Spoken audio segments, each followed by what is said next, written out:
I found this. This is also in your show notes. The Mystery Book of Jasher by Arthur Cheel. I think that's how you say his name. Basically, what you have going on is there is no Book of Jasher. The Book of from the Bible, biblical times at least, the Book of Jasher that we have today. We have two main books of Jasher. One that was written in the 12th century. So from the rabbinical writing medieval. time. Yeah, medieval. Yeah, yeah, exactly. So right around the time of the Zohar is when this book was written. It was a rabbinic invention. It's been proven to be from that time, and it has been proven to be a rabbinic invention. It's an agadic work. The second book of Jasher that we have today, meaning it's full agadic, meaning it's not halachic, and what that means is it's stories full of lore. It's full exactly. of lore. Yeah. And legend, not legal, doesn't have real much legal code content. Yes, and this edition of the Book of Jasher, the English edition, was translated from the Hebrew and published in Venice in the year 1625 by Joseph ben Samuel of Fez. The second Book of Jasher, which is different than this first Book of Jasher that we're talking about. The second one that was published in 1840 in New York by Mordecai Noah. This Book of Jasher was the creation of Jacob Eliv, who produced the work in 1754. And believe it or not, let's see if I can find this reference again. Jacob Eliv published the Book of Jasher in November of 1751.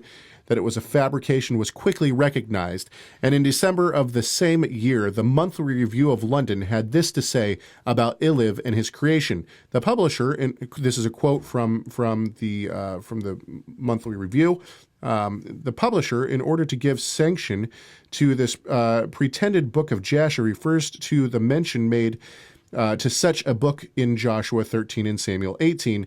In both these references says it is appealed to as a work of credit and reputation, and as such was at the time had in great esteem. But the work now published does not in the least appear to be the book referred to in the Scriptures, but a palpable piece of contrivancy intended to impose on the credulous and the ignorant, to sap the credit of the books of Moses, and to blacken the character of Moses himself. Hence, it is no wonder that the editor or author has had the precaution to conceal his name. He has trumped up an idle story of the means by which the manuscript fell into his hands, which he relates in a prefatory epistle to the nameless earl. It goes on. Basically, him and his brothers, they were trying to throw Moses under the bus in this. So basically, if someone today tells you that you have, this is all just to say this, if someone today tells you that the Book of Jasher should be in our book because they had it in the Tanakh, the answer should be, well, the Book of Jasher that we have today, either one of them. That's right. It's not the same book. Yeah, they're total fabrications. One by the rabbis and one by a printer in the 1700s. So even if people wanted it in their Bibles, well, it's impossible to have. What about Enoch? Tell me about Enoch. Everything I know about the Book of Enoch, I learned from your class. But back to the Jasher. First of all, it sounds like it's a guy's name. In Hebrew, it's Sefer HaYashar. Yeah, which the upright. Is probably better Book of the Upright or something like this. One thing that's interesting for me is there's no Second Temple period Jewish group that seemed to care about a book called Sefer HaYashar. There's nothing in the Dead Sea Scrolls. We have all sorts of crazy, imaginative, apocalyptic, writings. We hear all different legends about Melchizedek and Enoch and all these things. No one seems to be interested in Sefer HaYashar. it's not until after the Middle Ages, like you point out, that people, and we see this, we see new religious books being sold as old, like the Zohar, the Bahir, those are on the scene pretty early in the Middle Ages. The Book of Mormon is one that comes out of a story of mystery and, look, I've translated, it's ancient texts. Sorry, I can't show you the manuscript. Sorry, I can't show you anything, but you just have to take my word for it. Take this translation. And so the people who are enthusiastic about the Book of Jasher, for example, they don't recognize, in my view, it seems like they're not paying attention to the whole picture. They're not seeing that they've been sold a bag of beans. They're thinking it's something bigger and better, and they're not seeing that it's total snake oil. Well, the other thing is we have no historical evidence from even around the first century. So, for instance, the Dead Sea Scrolls, we have no evidence of a Book of Jasher. Second, we have none of the church fathers, quote unquote church fathers, in any of the lists citing Jasher as one of the even disputed books. It's not even around. Yeah, not even among the rabbis. Even among the Sadducees or even the Dead Sea Scroll community, no one's interested in trying to find or nobody's quoting from it. Book called Sefer HaYashar. So one of the things pertaining to canon is is it historical? Can we place it in a time frame? And of course, the Sefer HaYashar referred to in the Tanakh these two times is something completely lost. It has nothing to do with the recent fabrications. When I say recent, since the Middle Ages.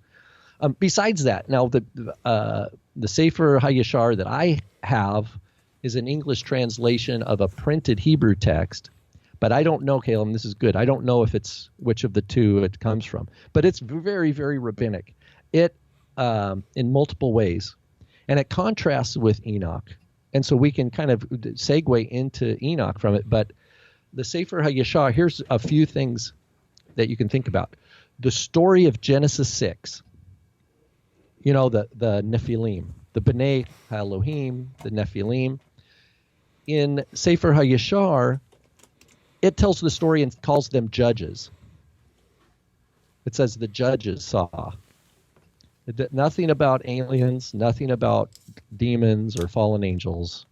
It's just said it calls them judges. Which pulls that stream is preserved through the rabbinic tradition. And here's another point, is that it gives the giving of the Torah in this book of Sefer HaYashar is put on the 6th of Sivan, the 6th of the 6th day of the 3rd month. That's total later rabbinic marking, because nowhere in the Torah is Shavuot fixed on a date. It's just accounting. But later rabbis fix it to the 6th of Sivan. So that's another place where that's post Second Temple. No one even in the Second Temple period put it on such a precise date, because it was always considered something you count to, not something you. And another is the Akedah. The whole story of the binding of Isaac in this book of Jasher is based on a later rabbinic midrash that shows polemic with Islam, because you have this argument between Ishmael and Isaac, in that Ishmael, and this is the whole midrash. Isaac is the younger kid, and Ishmael saying, "Oh, I was circumcised when I was 13, and and I was brave. It took courage for me to be I'm a true man. You were circumcised at the 8th day. You had no choice in the matter, and you didn't have to do anything." And so Isaac's response then in the midrash is, "Even if the Lord asked for my soul, I'd give it unhesitantly." And then the very next thing is Abraham gets called to offer Isaac. And so the whole story is Isaac saying, he's a grown man. Make sure you tighten it right, showing how Isaac, and it's absolute Talmudic midrash. Lore. It's lore, lore written in to the Sefer HaYashar. So it's got rabbinic fingerprints all over it. If we contrast that, and someone's suggesting that in the canon, I'm like, okay, well, we flip over and we look at Enoch. Some people are suggesting this should be in the canon. Completely different, conflicting worldview. Genesis 6 is interpreted as fallen angels, as it is with the Book of Jubilees, except Jubilees and Enoch give you completely different accounts on what the names of the angels were, the numbers. It's completely different thing. Here's another thing. Enoch promotes a solar calendar, 364-day year. Solar calendar, 30-day months. Same with Jubilees, a 364-day calendar. Now, while Shavuot is not mentioned in Enoch, it is mentioned in Jubilees, and it's the giving of the Torah is the 15th of the third month, not the 6th, as Sefer HaYashar, the fabrication one, has it. So if someone's suggesting these should be in the canon, these people haven't read and actually thought through these issues. And there's numerous other things that could be talked about.